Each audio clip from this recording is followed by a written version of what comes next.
HbA1c,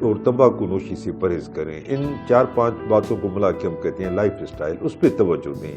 کیوں کہ type 2 diabetes 50% موروثی ہوتی ہے، جینیٹک، یعنی خاندان میں فیملی کی طرف سے، والدین کی طرف سے آتی ہے. مگر 50% وہ ماحولیاتی یا انوائرمنٹل فیکٹر کی وجہ سے آتی ہے، جو ہم پریونٹ کر سکتے ہیں. پیدائش کے وقت جینیٹیکلی موروثی طور پہ ایک پروگرامنگ ہوتی ہے. اس میں پتہ چلتا ہے کہ اس مریض کو، اس بچے کو 40 سال میں شوگر لازمن ہوگی. مگر جو لائف اسٹائل ماڈیفیکیشن ہے، اس کی وجہ سے ہم اس کو 10-12 سال 20 سال ہم پیچھے لے جا سکتے ہیں. مطلب 40 کی جگہ 60 سال میں نمودار ہوگی اور اس کی شدت کم ہوگی. یا اس کو اگر لائف اسٹائل خراب ہو تو 40 سال سے یہ پہلے 30 سال میں بھی آ سکتی ہے اور اس کی شدت بہت زیادہ ہوگی. تو ہمیں چاہیے کہ ہم اپنے لائف اسٹائل پہ توجہ دیں. آپ کا ڈاکٹر جو آپ کو دوائیں لکھے، چاہے وہ ٹیبلٹ ہو یا انسولن، اس کو لازماً استعمال کریں. اور یہ گولیاں یا انسولن پوری زندگی کے لیے ہوتی ہیں. یہ چند دن کا کھیل نہیں ہے کہ چند دن کے بعد ہم دوائیں بند کر دیں اور شوگر آٹومیٹیکلی کنٹرول ہو جائے گی. ایکچولی انسولن کے بارے میں بہت زیادہ غلط فہمیاں ہیں. لوگ سمجھتے ہیں کہ انسولن اب آخری سٹیج ہے، اس کے بعد زندگی ختم ہو جاتی ہے. یہ بالکل غلط فہمی ہے. انسولن آب حیات ہے. اور یہ دیکھیں، یہ جو ہم ٹیبلٹ استعمال کرتے ہیں، گولیاں استعمال کرتے ہیں، یہ بھی لبلبے سے انسولن کو نچوڑ کے نکالتی ہیں. اب جب بیٹا سیل لبلبے یا پینکریاز میں ہوں گے نہیں، ختم ہو گئے، تو انسولن کہاں سے نکلے گی؟ تو جو ایکچول ریپلیسمنٹ تھراپی ہے، جو ایکچول علاج ہے، وہ ہے ہی انسولن. انسولن ایکچولی بہت جلدی اسٹارٹ کرنی چاہیے تاکہ جو بچے کھچے بیٹا سیل ہمارے لبلبے یا پینکریاز میں بچ گئے ہیں وہ سلامت رہیں، وہ اپنی اندرونی انسولن خارج کرتے رہیں، اور باہر سے ان کو جو انسولن لگاتے ہیں انجیکشن کی صورت میں، اس صورت میں ان کو انسولن فراہم ہوتی رہے.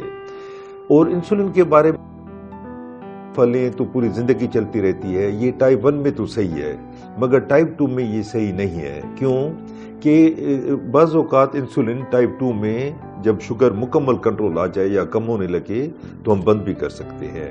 مگر آپ کا ڈاکٹر جب ایڈوائز کرے کہ انسولن لیں تو آپ کو اس وقت انسولن لازماً لینی ہے. عموماً اسٹریس کے وقت، سرجری کے وقت، بیماری کے وقت، یا شوگر بہت زیادہ آؤٹ آف کنٹرول ہو جائے تو ٹائپ 2 میں کچھ عرصے کے لیے انسولن دینی پڑتی ہے. ہو سکتا ہے وہ لائف لانگ بھی ہو جائے. تو یہ ڈیپینڈ کرتا ہے کہ شدت کتنی ہے مرض کی. اگر شوگر بہت زیادہ کم ہو جائے تو یہ معمولی بھی نوعیت ہو سکتی ہے، جس میں آپ سمپلی کوئی بھی میٹھا شربت پی لیں یا چینی گھول کے پی لیں یا کوئی میٹھی چیز کھا لیں، ایون کھانا کھا لیں، بسکٹ کھا لیں میٹھے، تو شوگر صحیح ہو جاتی ہے. مگر اگر اس کی شدت زیادہ ہو تو آدمی بے ہوش بھی ہو سکتا ہے.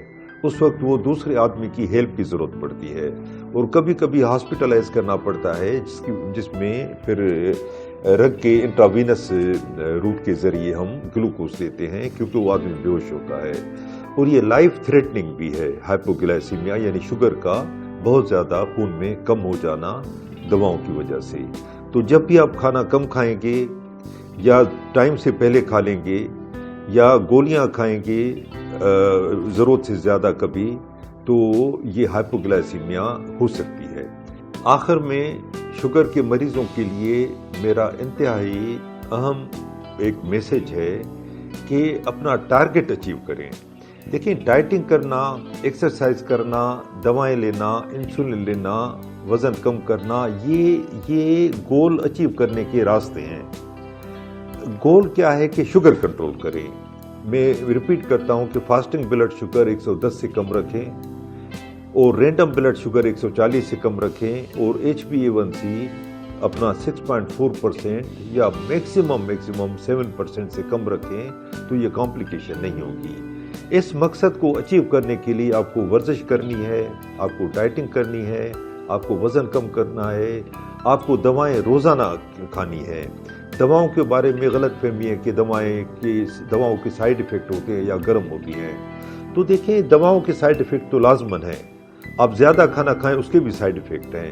آپ جو بھی چیز زیادہ ایکسس میں کھائیں گے اس کے سائیڈ ایفیکٹ ہیں. مگر شوگر کے بڑھنے کے جو سائیڈ ایفیکٹ ہیں جس کو ہم کمپلیکیشن کہتے ہیں وہ آپ نوٹ کریں کہ کتنے ڈینجرس ہیں. نابینا ہمیشہ کے لیے ہو جانا، ڈائلائسس پہ چلے جانا گردے فیل ہونے کی وجہ سے، خدا نخواستہ ٹانگیں ایمپوٹیشن کرانی پڑے، کاٹنی پڑے گینگرین کی وجہ سے، فالج ہونا، ہارٹ اٹیک ہونا، یہ ہائی بلڈ شوگر یا ڈائبٹیز کے سائیڈ ایفیکٹ ہیں. تو گولیوں کے سائیڈ ایفیکٹ نہ ہونے کے برابر ہیں. یہ لاکھوں کروڑوں میں کسی کو ہوتے ہیں، عموماً نہیں ہوتے ہیں. یہ دوائیں بنائی اس لیے گئی ہیں کہ پوری زندگی آدمی استعمال کرے. تو اپنی دوائیں پابندی سے لیں، اور اگر آپ کا ڈاکٹر انسولین تجویز کرے تو وہ لازماً لینی ہے. Thank you.